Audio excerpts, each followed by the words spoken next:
Good morning, everybody. Nice to see you back.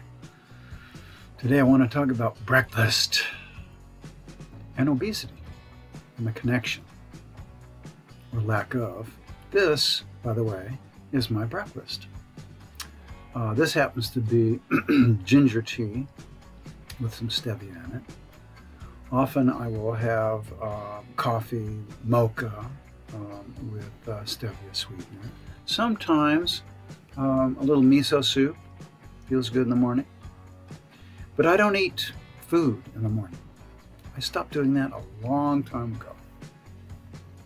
Now, I saw a study recently where it said that people who eat big breakfasts and small dinners have less of a problem with obesity. It didn't say it cured obesity, it just says they have less of a problem. They lost a little bit of weight. Or they didn't gain weight. They stayed the same. And of course, they looked through their microscopes and their blood tests, and they found a bunch of microbes and proteins and blah, blah, blah. And that's how they explain it. Same amount of calories, by the way, in 24 hours. This is what they're saying, of course. But, that just doesn't add up because it really is calories. Excess calories. And we call that Gucci in Chinese medicine. Excess Gucci. Excess food energy that your body doesn't want, that it has to store. That's what fat is. It's enlarged fat cells. That's just food storage containers. Your fat cells are food storage containers for excess food. When your body says, I'm comfortable, you stop. If you keep going, your body will store that for winter. That's the purpose of fat. Is storage, food storage for winter or famines, in case there's no food. Well, so they're recommending that you eat a big breakfast. And of course, this sure sounds like the food industry promoting their food again. They hire these scientists to give them the results, and they hire writers to interpret the results that make them more money. I mean, that's just the way it goes in science these days. It's all about money and about proving, not all of it, but some of it is, and this sure looks like one of them. Now, why does eating a big breakfast help people with obesity? It's because people eat and hold on to fat in order to calm down. See, ever since the 70s, people in this country, United States, have been worrying and hurrying themselves sick. And when you eat, that stimulates dopamine, and you feel good up here. Maybe not down here, but you feel good up here. Also, enlarged fat cells secrete estrogen, lots of estrogen. The bigger the fat cells, the more estrogen. Well, estrogen calms you down in many ways. It creates a serotonin to calm your nerves. Endorphins are natural morphine, are natural sedative. It also dilates blood vessels in the brain, so you don't have a lot of heat going on up there. So in many ways, obesity gets you ready to sleep during the winter. Well, people are waking up nervous, frazzled because of the pressure to perform, to produce, to always be productive, to hurry through everything and to rush from this to that, to multitask, to do two things at once. If you can do three things at once, that's even better. You're a better person if you can do three things at once than if you can only do two things at once. There's something wrong with you. And of course, if you only do one thing, well, then you're just a little slow. I mean, that's the way it's been since the late 70s. And that's when obesity in this country started rising.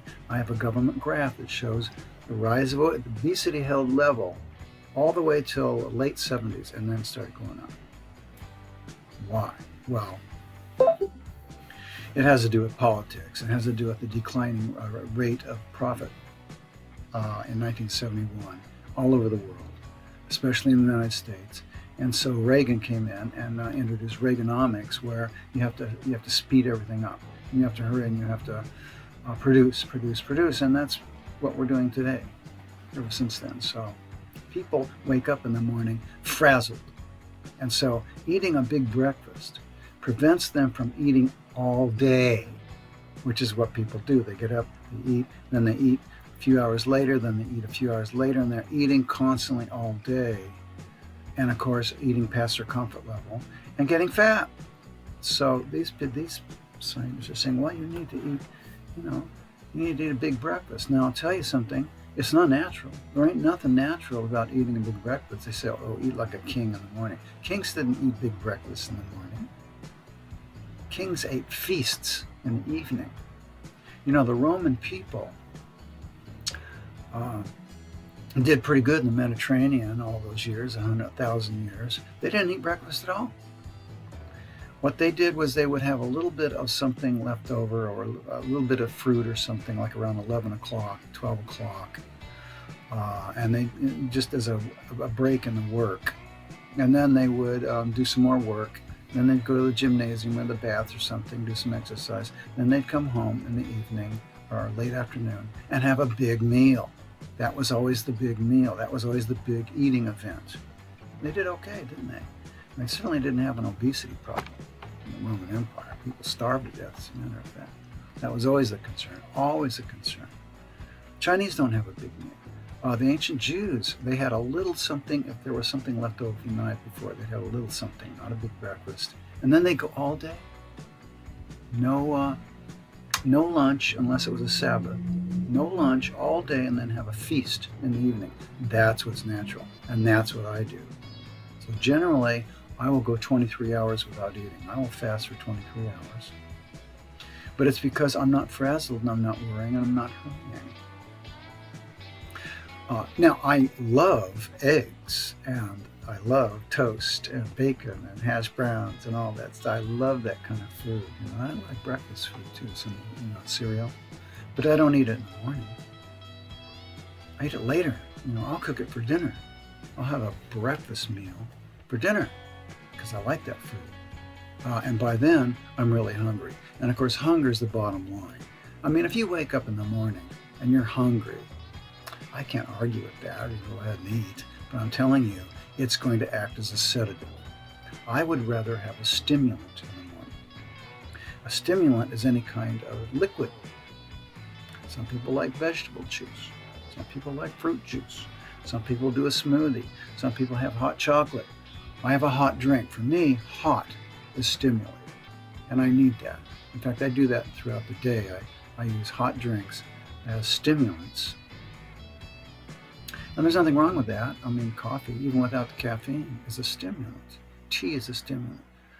So I'd rather stimulate myself than sedate myself. I'd rather begin my day, yes, ready, with all that yang, lots of yang.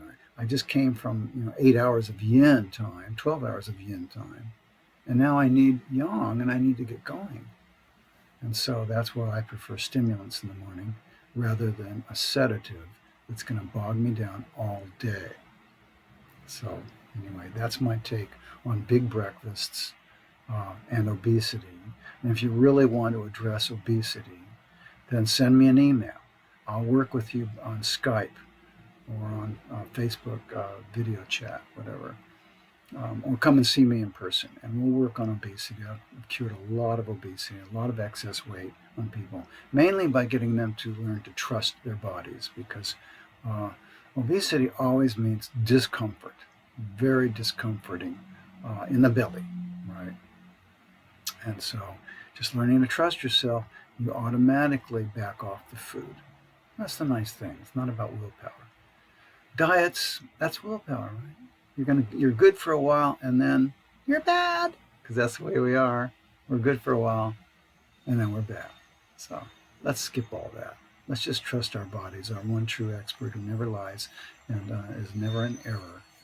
And it will lead you to lean, clean, because lean means clean, calm, and hungry every day.